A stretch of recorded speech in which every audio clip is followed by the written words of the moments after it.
I usually don't do this, but they're pretty slow over here. Quick Trip over here in north of Fort Worth, northeast of Fort Worth. Well, we got to change this fuel filter. See, it's pretty full all the way up to the top. So there's a drain underneath here, right there. Where we're gonna, I always keep one of these fuel additive bottles so that I can drain the fuel in there. So what we're gonna do is we're gonna stick this underneath and get all the fuel out of there. We're gonna bring it down to about here where this ring is. That's what we're gonna do. Now that we got that emptied out, we'll put it in there, put the cap back on it because we're gonna reuse it to prime this filter. Now we're gonna take this wrench that I got here. That's the new filter and all the rubber seals that go with it. We're gonna take this wrench. There's different wrenches are for different. This is for the Detroit 12. I think it's the 12.7 and the 12.14. So we're gonna put this on here, and it's gonna line up with these little grooves, just like you see right there. Okay, probably gonna need to do two hands, and then you're gonna pull it loose. But make sure you get it on there good, whatever you do, because there you go.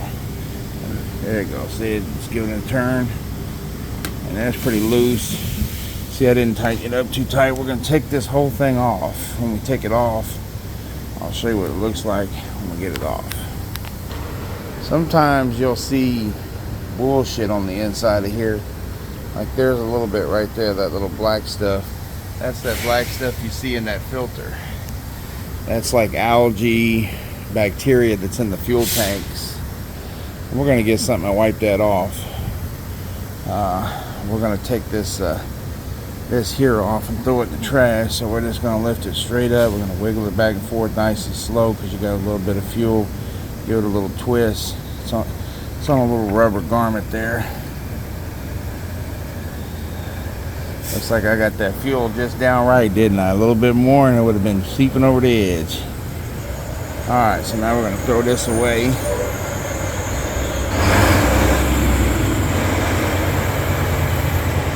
Find our trash can over here. Here it is. Boom. There's that one. We're going to take a look down inside. Everything looks pretty dang good, to tell you the truth. Usually you see a lot of black shit in the bottom of there. That tells me that I've been doing a good job on keeping it clean. See, you can see some right there.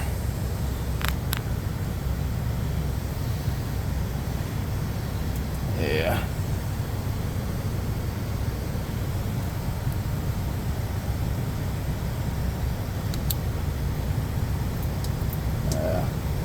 Yeah, we did a pretty good job in keeping this clean.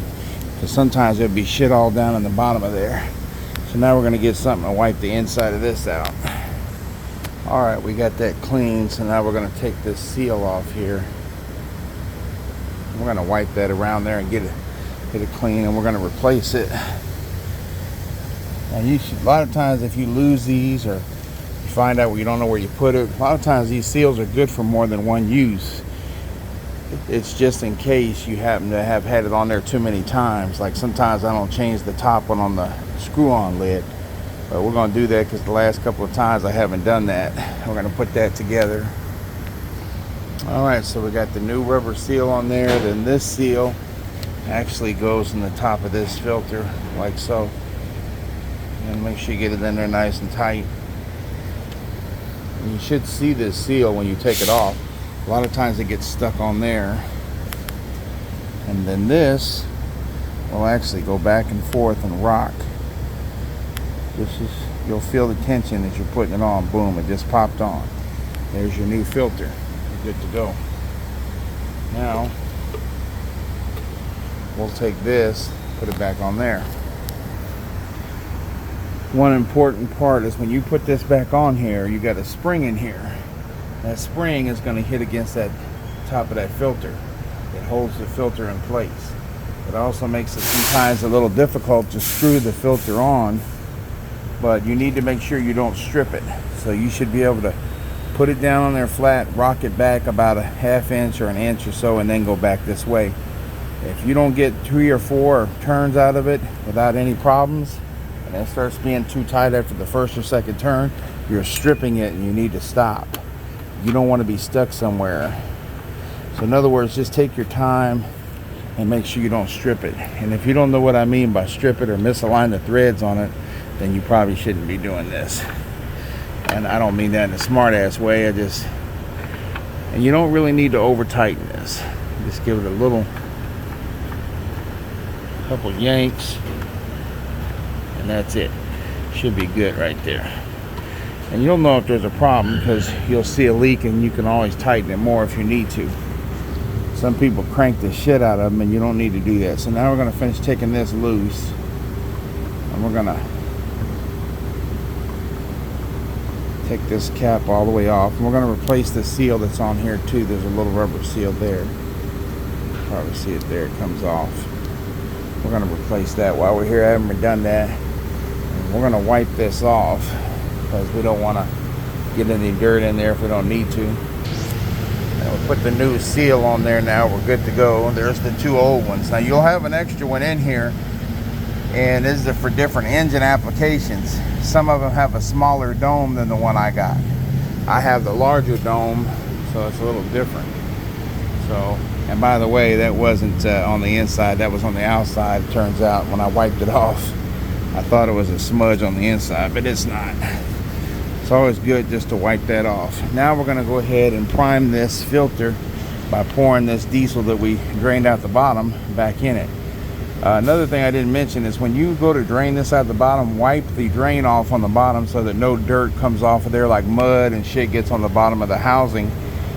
You don't want to do that. Sorry for the bunch of pauses, but I only got me, so whoa, making a mess here. You just want to get it to come up to the bottom there, or a little further up.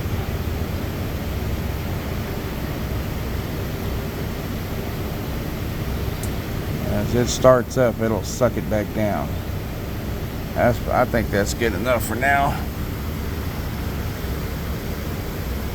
We're gonna put the lid back on this. We're gonna wipe this all off. What's up, boss man? Hey man, I'm trying to get the fellas. I ain't got no cash. Alright, so now we done spilt some diesel on here. We're gonna wipe all this off, give us an opportunity to wipe this off. Hell, that diesel got that shit real clean, didn't it? We're gonna have to wipe that off a little better. So you don't want to start the engine without the cap on because it'll suck air into the system, and you don't want to do that. It's a big old pain in the ass to get it started after that. So we're gonna go ahead and put this back on. Same thing, don't strip it. Set it on there flat, and what I always like to do is set it on there, rock it back a half a turn, and then go back forward, and there you go. Here again, you don't need to over tighten it.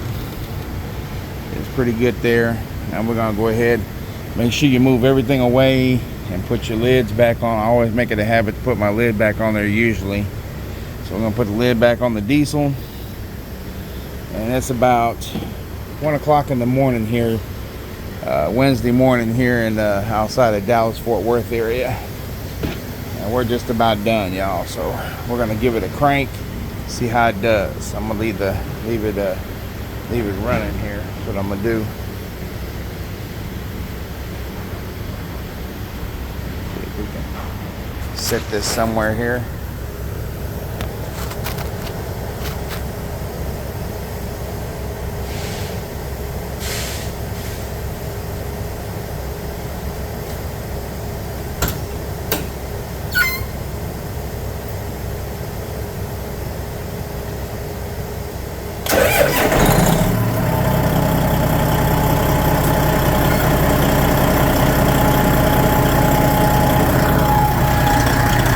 Start to die out.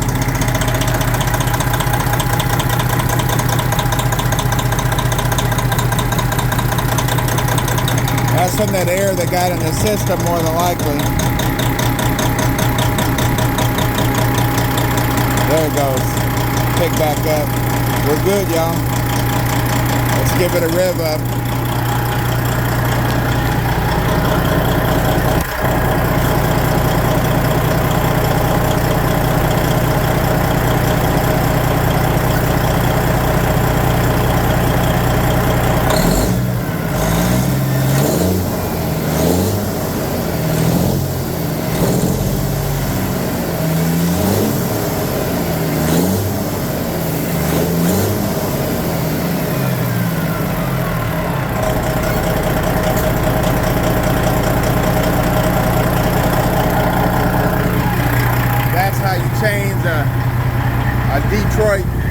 Detroit 12.7 in the fuel aisle, which is really not a cool thing to do, but as y'all can see, turn this light off, there's hardly anybody here. You can see all the fuel aisles are empty. Otherwise you'd see trucks. And there's probably like 10 of them here. And matter of fact, I'm the only one that's in a fuel aisle here. Everybody else is gone and fueled up. Other than this guy here that just pulled up, he was the only other one there. But these wrenches cost about 50 to 75 bucks depending on where you get it, so you better put it back. I always keep it in my toolbox. Always keep an extra fuel filter with you because you never know when you're going to need it. And all my tools and everything in here. Electrical toolbox, got all my electrical stuff, sockets, flashers, electrical outfittings, bolts, screws, open-ended wrenches. My daughter put that together for me, got it all set up nice. Charger from my drill, charger from my leaf blower to blow out the trailer with, my jump packs in there, and then I got a bunch of miscellaneous tools in here. So we are done. We got the fuel filter changed. We're gonna pay for our fuel, gonna go get our receipt, and we're out of here.